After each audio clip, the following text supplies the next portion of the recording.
Mana mehribon qo'shnilar osh yeb bo'lishdi. Osh qanaqa bo'pti osh? Osh yaxshimi? Ko'ngilli bo'ldimi? Shohona palov bo'ldi, xudo xohlasa.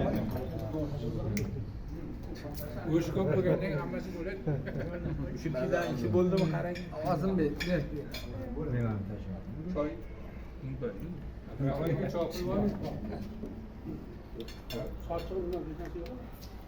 Bor, sochuv bor. Ani sochuvni olib ber. Mana. Xudo tomonidan taklif qilishda oshga bordim-da. Taniyman odamni. Jentelmen ekan galslar topdi. Shu yerdan o'tirdi, osh keldi. Qoshiq oldi, top qo'yib, qashaq o'tirdi. Xudo xohlasa 20 otacha odam bo'ldi. Bir ukamiz to'roydan oshib qoldi. Xudo xohlasa unga ham osh berdi. Sal ikkita oyog'i sal ishlamay turibdi. Yotoqli bo'lib qoldi.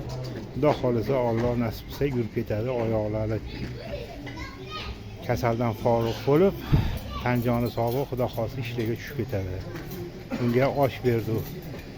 Yana bir xo'ja akamizga osh kirg'izib yubordi. Xudo xohlasa mana bu xonadon turarlar. Xo'ja akamga osh berdi. Xudo xohlasa. Ukamizga ham Xudo xohlasa mana kasaldan forig' bo'lib, yurib ketib, bizga safimizga qo'shilib qoladi. Unga ham osh berdi bir kosa, Xudo xohlasa.